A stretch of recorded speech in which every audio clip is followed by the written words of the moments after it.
Pela graça de Deus, mais uma vez estamos juntos para por alguns momentos meditarmos em Sua Palavra.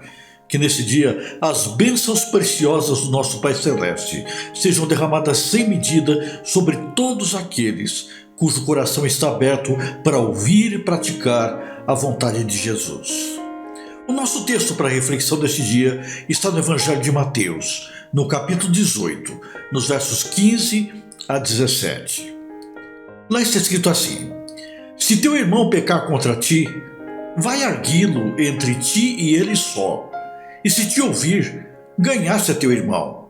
Se porém não te ouvir, toma ainda contigo uma ou duas pessoas, para que pelo depoimento de 2 ou 3 testemunhas todas as palavras se estabeleçam. E se eles não o atenderem, dize-o à igreja. E se recusar a ouvir também a igreja, considera-o como gentio e publicano.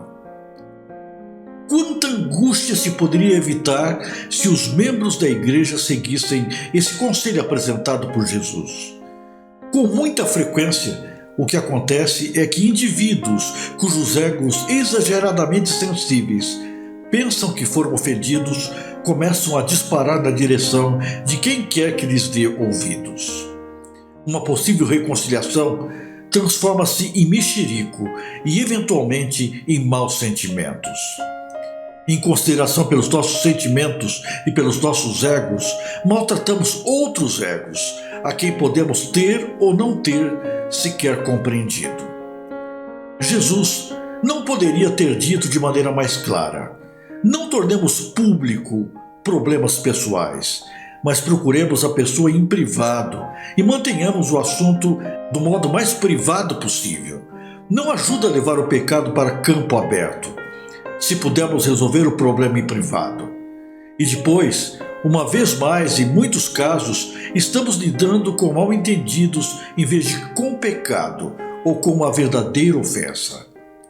Por vezes, trata-se apenas de nossa própria visão amplificada da nossa própria dignidade. Seja qual for o problema, Jesus deixa claro que o ofendido deve tomar a iniciativa. Diz ele: vai. Esta é uma ordem para se ser como Deus que enviou o seu próprio Filho a fim de procurar a reconciliação com aqueles que tinham lhe ofendido.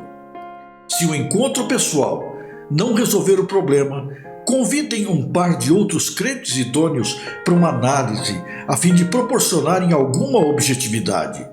E se isso não der resultado, então, e só então, deve o assunto ser levado à congregação.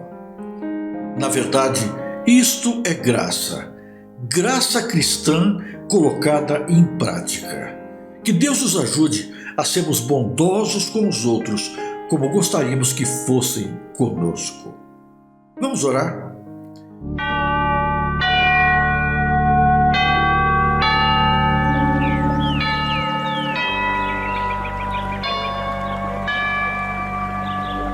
Querido Pai, ajuda-nos a sermos bondosos com os nossos semelhantes, a não tornarmos público aquilo que pode ser resolvido em privado.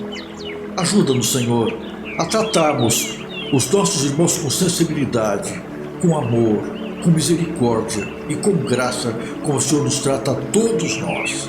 Que a Tua graça nos envolva neste dia, em nome de Jesus. Amém.